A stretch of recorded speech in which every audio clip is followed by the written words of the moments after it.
Konnichiwa मिनासान, welcome back to my channel. तो आज की इस वीडियो में हम बात करने जा रहे हैं आपका मीनानो निहोंगो का ग्रामर का चैप्टर नंबर 27 के बारे में। आज की इस चैप्टर के अंदर हम एक और न्यू जो है वर्ब सीखने जा रहे हैं। अब ये न्यू वर्ब क्या है, किस तरीके से इसका प्रॉपर्ली यूज़ होगा, तो आज सारी चीज़ें आपको डिटेल में बताने जा रहा हूँ। तो चलिए ज़्यादा टाइम वेस्ट क्यों, चलते सीधा आज की अपनी वीडियो की तरफ। तो आज के इस चैप्टर में, चैप्टर नंबर 27 के अंदर आप एक न्यू वर्ब सीखने जा रहे हैं जिसका नाम है पोटेंशियल वर्ब, जिसे हम जापानी में बोलते हैं कानो दोशी। कानो दोशी ये इसका प्रोनाउंसिएशन है एंड इंग्लिश में हम इसे पोटेंशियल वर्ब बोलते हैं।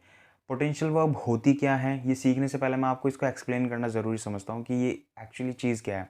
पोटेंशियल वर्ब हम उन वर्ब्स को कहते हैं, मैंने यहाँ पे लिखा भी है, जो हमेशा क्या चीज़ शो करेंगे, एबिलिटी शो करते हैं या कोई किसी चीज़ की पॉसिबिलिटी को शो करते हैं, किसी चीज़ की संभावना या किसी चीज़ की योग्यता। इन चीज़ों को दर्शाने के लिए हम यूजुअली जो है क्या करते हैं, to show possibility and ability हम पोटेंशियल वर्ब यूज़ करते हैं। अगर इंग्लिश में इसका मैं मीनिंग बताऊं तो इंग्लिश में हम इसे समझ सकते हैं in the use of can and able to, जो यूज़ होते हैं लाइक एक तरीके से हम बोल सकते हैं फ्रेज या एक टाइप का मॉडल कैन। तो इन द सिमिलर वे हम यूज़ करते हैं पोटेंशियल वर्ब। अब इसके अंदर आपको वही अगेन तीन टेबल याद रखनी ज़रूरी है, कंपलसरी है। First group, second group, third group जो टेबल हैं जापानीज़, जब भी आप पढ़ते हैं, जब भी आप कोई भी फॉर्म बनाते हैं, वर्ब बनाते हैं, तो उसमें तीन आपको ग्रुप याद रखने होते हैं। तो सबसे पहले मैं आपको बताऊंगा ग्रुप फर्स्ट में किस तरीके से हम इस वर्ब को यूज़ करते हैं, ग्रुप सेकंड में इसको हम यूज़ किस तरीके से करेंगे, यानी किस तरीके से बनाएंगे, एंड थर्ड ग्रुप में हम इसे किस तरीके से बनाएंगे। तो इनके जो लिखने के या फिर हम कहें कि बोलने का जो तरीके हैं वो हमें इन टेबल के थ्रू ही पता चलेगा। तो सबसे पहले मैं आपको बता देता हूँ किस तरीके से हम इसे यूज़ करेंगे, राइट। तो सबसे पहले आप देखें यहाँ पे ग्रुप फर्स्ट। ग्रुप फर्स्ट में आपको याद होगा इची रित्ते मी बिंदे, जो मैंने आपको एक सॉन्ग बताया था। तो अकॉर्डिंग द सेम वे इसमें जितनी भी वर्ब होती है फर्स्ट ग्रुप में, ज़्यादातर सब में ई का साउंड आता है मास फॉर्म से पहले। जैसे इकी मास, तो की इकी का जो की है, की में ई का साउंड आ रहा है एंड लास्ट मास पे वो ख़त्म हो रहा है। तो हमें करना क्या है, जब भी आप कानो दोषी यूज़ कर रहे हो, पोटेंशियल वर्ब यूज़ कर रहे हो, इन दैट केस आपको ई को रिमूव करना है, जो ई का साउंड है उसको रिमूव करना है और ए का साउंड वहाँ पे ऐड कर देना है। क्या करना है, ई को रिमूव करना है, ई के साउंड को, और ए के साउंड को वहाँ पे ऐड कर देना है। किस केस में, जब आप पोटेंशियल वर्ब यूज़ कर रहे हो या बना रहे हो। तो जैसे कि आप ये देखोगे स्कीमास, सबसे पहले है स्कीमास। स्कीमास को हमने स्केमास कर दिया। वैसे स्कीमास के बहुत सारे मीन हैं, जिनमें से एक है टू अटैच, किसी चीज़ को अटैच करना। तो स्कीमास को स्केमास।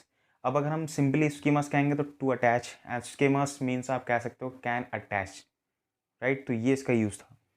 सेकंड है ओयोगिमास। सिंपली ओयोगिमास का मतलब होता है टू स्विम, राइट। ओयोगिमास, बट ओयोगिमास तो इन दैट केस कैन स्विम, ये कैन बी स्विम, कुछ इस तरीके से आप इसका जो मीनिंग है वो समझ सकते हैं। खाइशिमास रिटर्न करना, एंड खाई सेमास, शीमास को सेमास में चेंज कर दिया। आप देखेंगे ई को ए में करा है, तो सभी केसेस में हमने ई को ए में चेंज किया है। मोशिकोमिमास मोशिकोमिमास, यारिमास यारेमास, इकीमास इकेमास, ताचिमास टू स्टैंड एंड तातेमास, राइट। यासुइमास यासुमिमास।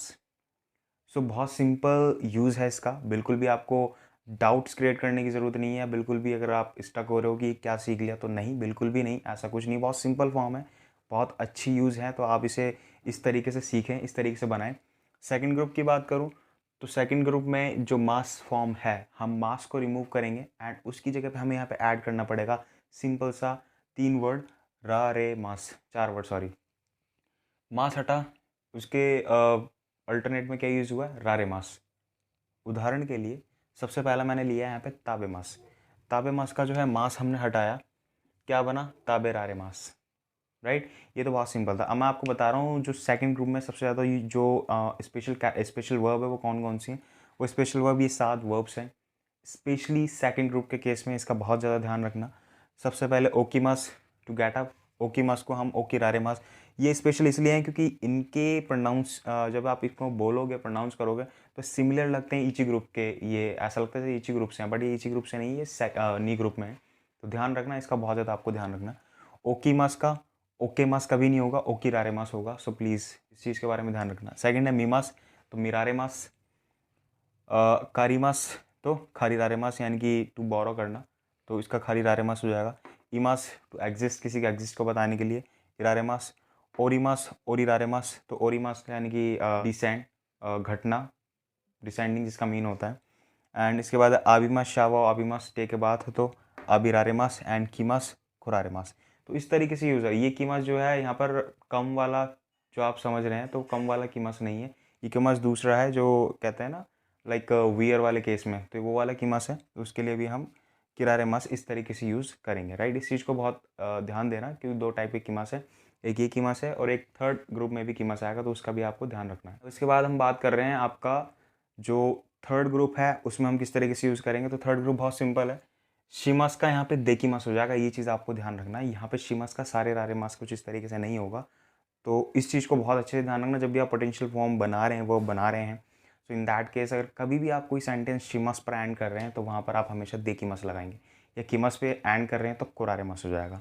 देखें ज़रा कैसे, शिमास का देकीमास, संग का शिमास टू पार्टिसिपेट, संग का देकीमास, कीमास कोरारेमास। यहाँ कीमास जो है वो कम का सेंस है, राइट। कीमास को कोरारेमास हम बोलेंगे इस तरीके से।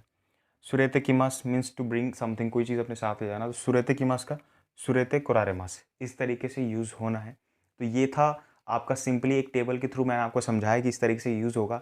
बाकी अगर आप लोग फर्स्ट टाइम मेरी इस वीडियो को देख रहे हैं, तो मैं आपको इस टाइप का एक मेरे पास पेपर है, ये इस टाइप का, तो ये मैं आपको दे सकता हूँ। आप चाहें तो मुझे इसके लिए आप मुझे सीधे नीचे दी गई मेरी इंस्टाग्राम आईडी पे जा करके डायरेक्ट मुझसे ये पेज मांग सकते हैं। इसके अंदर आपका पूरा पोटेंशियल फॉर्म जो मैंने चार्ट यहाँ पे बताया समझाया, वो पूरा का पूरा चार्ट आपका यहाँ पर अवेलेबल है। तो मैं आपको थोड़ा जूम करके दिखा देता हूँ,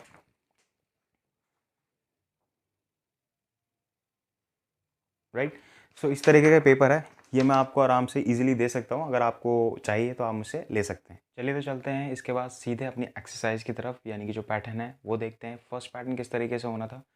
अब चूंकि हमने ऑलरेडी पोटेंशियल फॉर्म जो सीख ली हैं, तो उसके बाद जो इसका फर्स्ट पैटर्न है वो किस तरीके से हम यूज़ करेंगे वो देखते हैं।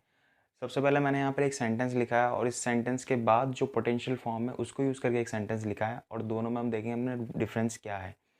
तो फर्स्ट सेंटेंस मैंने लिखा है वाताशी वा एगो हानाशिमास, यानी कि आई स्पीक इंग्लिश, या आई स्पीक इन इंग्लिश। इसका मतलब सिंपली ये था, वाताशी वा एगो हानाशिमास, राइट। फिर वहीं दूसरी तरफ मैंने लिखा वाताशी वा एगो गा हानासेमास, या शिमास नहीं, या हानासेमास करा है। So in that case I can speak in English. समझ में आया, फ़र्क पता चला। ये सेंटेंस मैंने सिंपली प्रेजेंट टेंस में कहा या फ्यूचर में, और ये वाला सेंटेंस मैंने एबिलिटी को शो करते हुए कहा। ये बिल्कुल सिमिलर है। आज से कुछ चैप्टर पीछे मैंने आपको गद्देकीमस वाला पैटर्न पढ़ाया था, जहाँ पर शिमस का सेंस इंटरनली होता है, बट देकीमस के अंदर एक बहुत बड़ी रेंज होती है, जैसे कि साक्का का देकीमस, रियोरी का देकीमस, राइट। तो सुकुरीमस की जगह पे हम देकीमस यूज़ कर सकते थे। सो वही थोड़ा सा सेंस मैं कह सकता हूँ कि यहाँ पर भी वही वाला सेंस है। तो यहाँ पर जो बेसिकली हम ये पैटर्न यूज़ कर रहे हैं, जो मैंने बताया आपको पोटेंशियल फॉर्म, तो इसका बेसिकली यूज़ होता है टू शो एबिलिटी, यानी कि कैन एंड एबल टू, जो मैं आपको ऑलरेडी बता चुका हूँ, और जो मैंने आपको ऑलरेडी समझा भी दिया है कि भाई किस तरीके से यहाँ पर एक सिंपल सेंटेंस, और ये मैंने इस फॉर्म को यूज़ करते हुए बनाया। यहाँ पर एक चीज़ आपको और बताना चाहूँगा कि इस वाले कंडीशन में सिर्फ ओ पार्टिकल एक ऐसा पार्टिकल है जिसको आप गा से रिप्लेस कर सकते हो, यानी कि कोई भी सेंटेंस जिसमें आप ओ लगा करके वर्ब लगाते हो, आप उस ओ को हटा करके गा पार्टिकल लगा करके पोटेंशियल फॉर्म बनाएंगे, तो वो कभी भी गलत नहीं होगा, ठीक है। अब ऐसा क्यों है, ऐसा क्या रीज़न है, तो इसका रीज़न तो कुछ नहीं है, बाकी क्यों हम लगा करके गा लगा सकते हैं, क्योंकि जब भी हम कैन वाला सेंस लगाते हैं ना, तो आप इसको समझ सकते हैं पीछे, जैसे हम गा देखीमस हमने पैटर्न यूज़ किया था, तो गा के साथ जब कैन वाला यूज़ होता है, तो गा के साथ हम इंस्टेड ऑफ ओ की जगह पे हम गा लगा करके वर्ब लगा सकते हैं, लेकिन कंडीशन शुड बी कि वो वर्ब जो है, वर्ड जो है वो पोटेंशियल होना चाहिए। ये नहीं कि आप वो पोटेंशियल नहीं है, आप नॉर्मल में भी ओ हटा के गा लगा दिया, तो ऐसा बिल्कुल नहीं करना है, ठीक है। यहाँ पर अगर मैं एगो गा हानाशिमस लिखता तो ये बिल्कुल गलत होगा, बिल्कुल दाम में होगा। यहाँ मैंने क्यों लिखा एगो गा हानाशिमस, क्योंकि यहाँ पर शी का से हो गया, यहाँ पोटेंशियल वर्ब होगी, तो इस चीज़ का आप ध्यान रखना। और सिर्फ ये ओनली वन पार्टिकल यानी ओ पार्टिकल के केस में ही कर सकते हैं, अदरवाइज जो भी पार्टिकल्स होंगे वो सारे एज इट इज़ ही चलेंगे, दे नी जो भी है। दूसरा देखें, सुनिरु सान व हितोरी दे दाइगाकुए इकेमास, Mr Sunil can go to the university by himself, he can go to the university alone, इस तरीके से भी हम बता सकते हैं, राइट। तो एबिलिटी को शो करने के लिए यूज़ करते हैं। थर्ड, कोनो क्यो शित्सुदे निहोंगो नराइमस, वी कैन लर्न क्या, निहोंगो, we can learn Japanese in this class. तो यहाँ पर भी एबिलिटी की बात हो रही है। तो इस तरीके से यूज़ होना है इसका, बहुत सिंपल पैटर्न है, तो कुछ भी ऐसा इसमें है, ऐसी डिफ़िकल्ट चीज़ है नहीं जो आपको नहीं समझ में आए। इसके बाद 2 का जो दूसरा यूज़ बताया 2.2, हालांकि वो इसमें ऑलरेडी कवर हो गया, बट ये अलग से आपको दिखाया गया है, तो मैंने वही बताया आपको। टू शो एबिलिटी, किसी भी पर्सन की एबिलिटी को शो करने के लिए भी हम ये पैटर्न यूज़ करते हैं। And second thing, express the possibility of an action, और साथ ही साथ कोई पॉसिबिलिटी हो किसी एक्शन के बारे में तो वो भी हम बता सकते हैं। Express the possibility of an action, तो कोई भी पर्टिकुलर एक्शन की अगर पॉसिबिलिटी हमें लगती है तो हम वो भी इस पैटर्न के थ्रू बताते हैं। जिसकी उदाहरण मैंने पहला दिया, संजना सान व साक्का का देखिमास।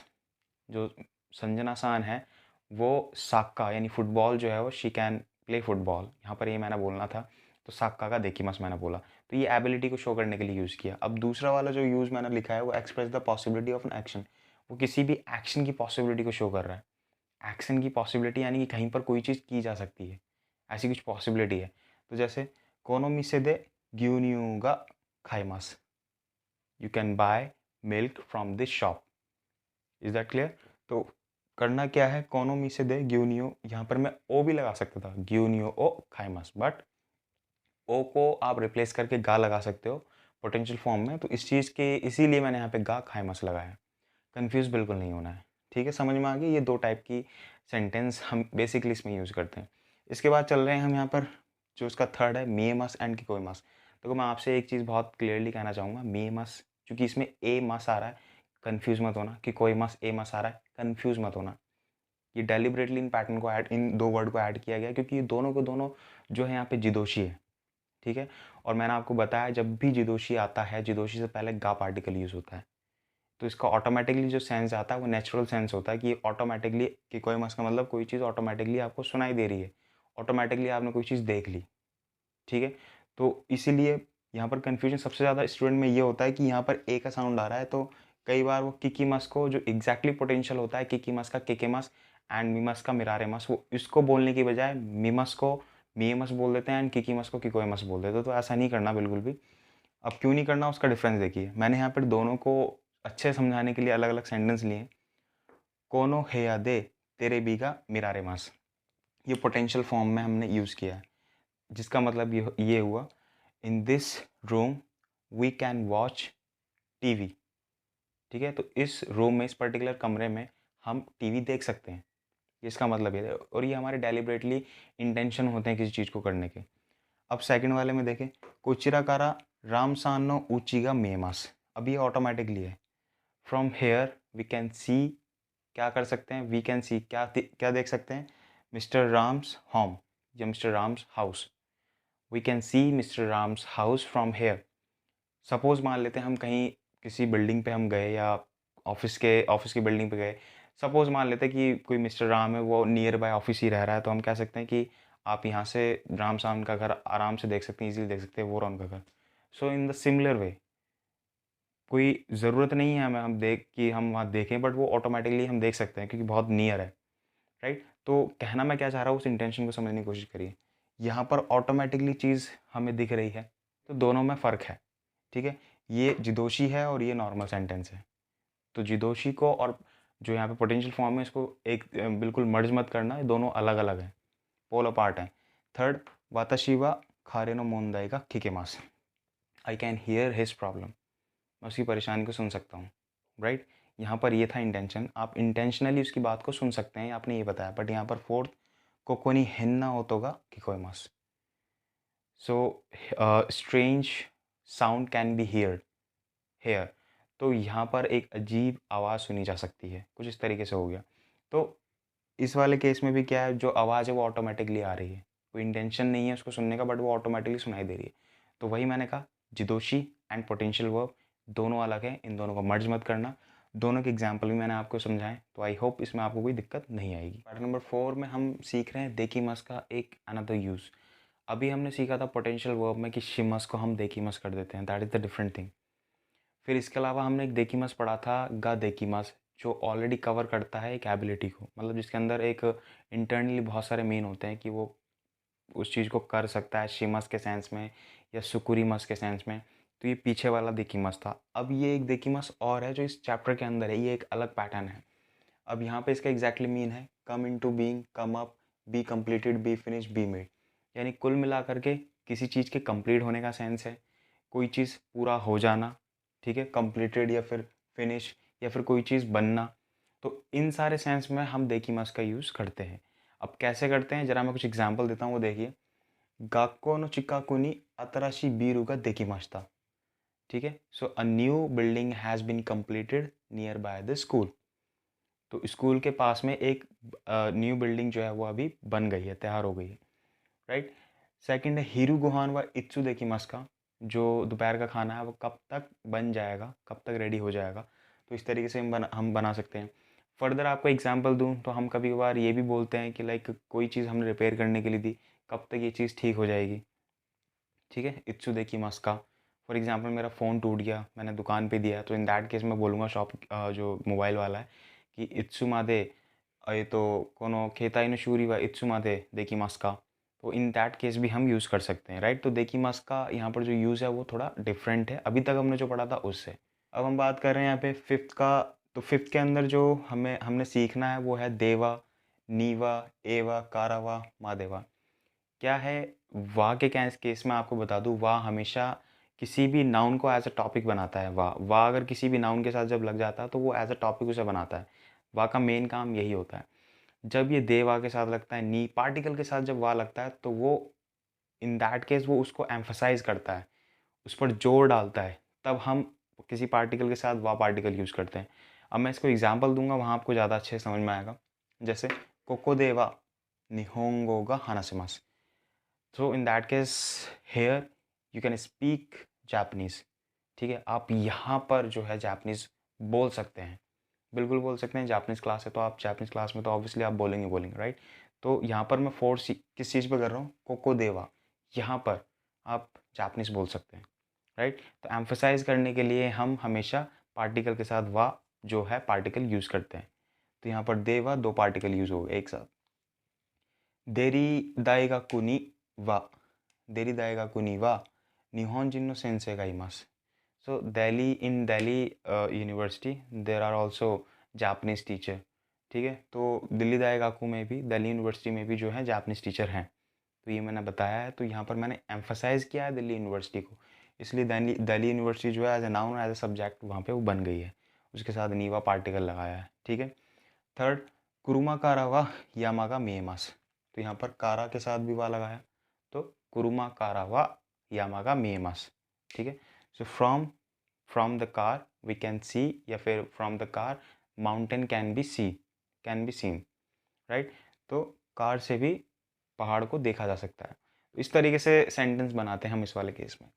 लास्ट चलते हैं मो बहुत सिंपल यूज़ है, जिसका सेंस होता है हिंदी में कि एक चीज़ तो करा, साथ में कोई और चीज़ है उसे भी किया, तो भी वाला सेंस भी यहाँ पर रहता है।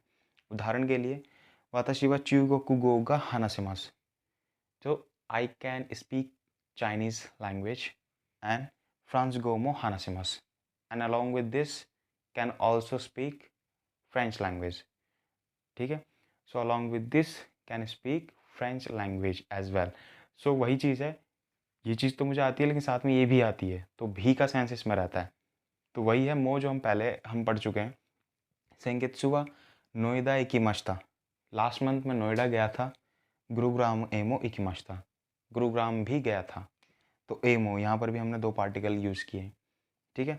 तो बेसिकली जो हमने वाह वाला पार्टिकल यूज़ करा था दो पार्टिकल के साथ, उसी तरीके से हम एमो को भी हम यूज़ कर सकते हैं, तो इसमें कोई इशू नहीं है। बाकी आप कुछ एग्जाम्पल जो हैं इसके अलावा मो में आप खुद बना के देख सकते हैं, अगर कुछ प्रॉब्लम है तो आप मुझसे पूछ सकते हैं। आता है लास्ट जो इसका पैटर्न है, पैटर्न नंबर 7, और इसके अंदर हम पढ़ने जा रहे हैं शिका के बारे में। शिका का वैसे बेसिकली जो यूज़ होता है वो ओनली के सेंस में होता है, बट ये थोड़ा नेगेटिव होता है। इसके सिमिलर वे में अगर मैं बताऊँ तो एक यूज़ है दाके, जो कि उसका भी मतलब सिंपली ओनली सिर्फ के केस में होता है। अब दोनों में डिफरेंस है। अगर मैं दाके यूज़ करता हूँ तो वो अफर्मेटिव वे में यूज़ होता है, यानी कि उसका किसी भी सेंटेंस का जो प्रेडिकेट है वो बिल्कुल as it is affirmative sentence की तरह रहेगा। बट जब मैं शिका यूज़ करता हूँ, सो इन दैट केस सेंटेंस का जो प्रेडिकेट होता है वो हमेशा हमें नेगेटिव में ही बनाना पड़ता है। यानी कि शिका जब भी आप यूज़ करोगे तो पीछे हमें नेगेटिव सेंटेंस ही बनाना है। बहुत से लोगों को कन्फ्यूजन ये होता है कि शिका के बाद वो उसका अगड़म तगड़म अजीब सा मीनिंग निकालने की कोशिश करते हैं, मतलब चाहे या तो उन्हें समझ में नहीं आता। तो मैं वही चीज़ आपको बता रहा हूँ, शिका को आप सिंपली ओनली के सेंस में समझें, सिर्फ के सेंस में, लेकिन हमेशा नेगेटिव वे में यूज़ होता है। कैसे होता है मैं आपको बताता हूँ। जैसे मैं कहूँ जूरुपी शिका अरिमासेन, I have nothing but only 10 rupees. मेरे पास कुछ नहीं है लेकिन सिर्फ 10 रुपये पड़े हुए हैं। राइट, कहना मैं ये चाहता हूँ कि मेरे पास 10 रुपये ही हैं, तो मैं ये भी बोल सकता था जूरुपी दाके अरिमास, बोल सकता था। बट यहाँ थोड़ा नेगेटिवली घुमा के बात कहेगी, लेकिन बात वही है कि मेरे पास सिर्फ 10 रुपये हैं। तो जूरुपी शिका अरिमासेन, I have nothing but only 10 rupees. ठीक है। सेकेंड, ग्यून्यू शिक्का नोईमासेन। आपसे कोई कहे कि चलो ड्रिंक करते हैं, तो आप इन दैट केस आप क्या कहोगे? नहीं, मैं ड्रिंक नहीं करता, कुछ भी नहीं करते, नहीं सिर्फ दूध पीता हूँ और कुछ नहीं। So in that case as well, ग्यून्यू शिका नोमीमासेन, I drink nothing but only milk. तो आप इस तरीके से बता सकते हैं, इस तरीके से सेंटेंस बोल सकते हैं। तो इन दैट केस ऑल्सो आप ये यूज़ करोगे। राइट। थर्ड, ओन्ना नो हितो शिका इमासेन, there is no one but only women. वहाँ पर कोई भी नहीं है लेकिन सिर्फ वहाँ पे औरतें हैं।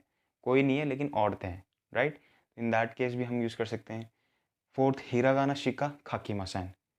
सो I have I haven't any knowledge about kanji and anything else, but only I can write hiragana. तो इन जापानीज़ में हम बात करें तो हिरागाना एक ऐसा तरीका है जो सबसे पहले बहुत इजी है और हर कोई सीख जाता है। इंस्टेड ऑफ अगर हम कंपैरिजन करें इसकी कांजी से, ठीक है, तो कुछ आए या ना आए बट हिरागाना बहुत हमें इजीली आ जाता है। तो मैं यही कह सकता हूँ कि I can only right hiragana in Japanese. इसका मतलब ये हुआ। आज के इस वीडियो में ये सारे पैटर्न थे, तो उम्मीद करता हूँ कि आपको सारे पैटर्न जो है वो अच्छे समझ में आए होंगे। इसके अलावा लास्ट चैप्टर जो मैंने इन दिस वाला आपको पढ़ाया था, अगर उसकी वीडियो देखनी है तो ऊपर जाके आई बटन पर प्रेस करके वो वीडियो भी आप देख सकते हैं। तो आज की इस वीडियो में मेरी तरफ से सिर्फ इतना ही था। अगर वीडियो पसंद आई हो तो वीडियो को लाइक ज़रूर कर दीजिएगा, चैनल को सब्सक्राइब करना बिल्कुल मत भूलिएगा। मिलते हैं अपनी नेक्स्ट वीडियो में कुछ इसी तरीके के नए चैप्टर के साथ, कुछ नए टॉपिक के साथ। तब तक के लिए keep practicing, keep smiling, take care and bye bye.